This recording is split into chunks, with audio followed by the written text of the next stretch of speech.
Hello Mountaineers, congratulations on your acceptance into West Virginia University, and we're looking forward to having you here on campus with us. As you know, this video is to help schedule for your courses. You should go through this process after you have met with your advisor so your advising hold can be removed from your student account. After meeting with your advisor, you will know what courses you need to take. Attached is a link to the advising website with advisor's contact information. With that being said, let's get started. You will begin by logging into portal.wvu.edu. Once you are on Portal, you will see 4 tab selections that say Degree Works, Financial Aid Information, STAR, and Schedule Builder. You will go ahead and select the Schedule Builder tab. It will then redirect you to the Schedule Builder page where you will begin the process. Start by selecting the correct term for which you are registering for. Next, select the correct campus for where you are attending. This is the page that you should see next when you are done selecting the term and campus. You are going to select Add Course where you will begin selecting your classes. The next step is selecting the subject of the course that you need, along with selecting the specific course number that you are taking. This information is typically discussed in your academic advising appointment. If you are unsure, contact your academic advisor. This is what the screen should look like once you select a subject and a course. Then, you will select Add Course to add it to your course list. Once you have added all the courses to your course list, you will see them under the tab Desired Courses. Next, click the Schedule Builder tab at the top left-hand corner of the screen. Now that you've added all your courses, you are then able to add breaks into your schedule if needed. Know that breaks might not be an option based on class times. Next, you will need to filter out sections that you are unable to take. Click on Options. This will take you to a page that will look like this, where it will show you different sections for the specific class that you selected. If you see a section that has the letter H in front of its section number and you are not an honor student, deselect that section by unchecking the box because you won't be able to register for it. If you are an honor student, then you will be able to register for that section. If you see a section that has a P or T in front of the section number, deselect that section. These sections are for the Potomac and Tech campuses at other college locations. Once you have filtered out the sections that you are unable to register for, click Save and Close, and it will redirect you back to the list of courses. Be sure that you follow the same directions for all of the courses that you have selected. Next, you click Generate Schedules at the top left-hand corner of your screen. You will see a certain number of schedules be generated, which will then allow you to view each one of them and select the one that you like best.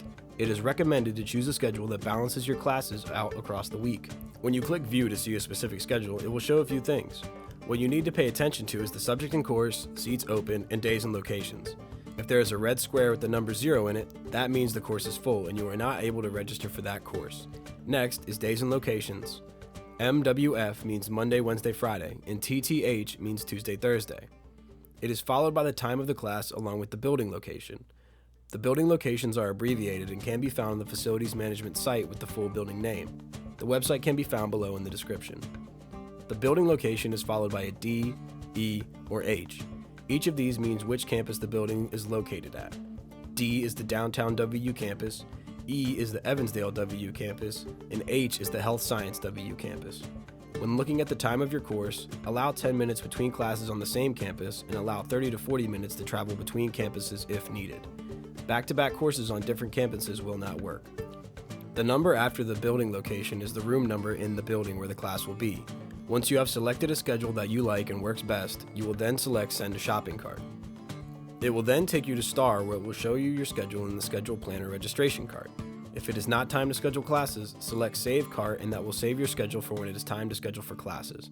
If it is time to schedule for classes, then click Register. If the sections are full, you will not be able to add that class to your schedule and you will have to manually add the class in a different section. Once you have clicked Register, it will then go to this page where it will list the courses. Double check that all the courses that you have registered for are listed. You are only using Schedule Builder to register for your courses, and if you were able to register for all of them, then you are finished and do not need to complete the rest of this video. If a course or courses are missing from your schedule, you will need to manually register for them. The remainder of this video will show you how to do this. To manually register for a course, you will have to go into the STAR on Portal. Select Student Services and Housing, select Registration, and then select Add or Drop Classes. Select the correct term and click Submit. Scroll to the bottom of the page and you will see the Title Add Class worksheet. Select the option Class Search. On this screen, the main option that you need to select are the subject and course number. You will want to select the subject that you are trying to search for. Next, you will type in the course number that corresponds to that subject. Once you've searched for the subject and course number, your screen should look very similar to this. Pay attention to make sure that you select the correct subject and the correct course number.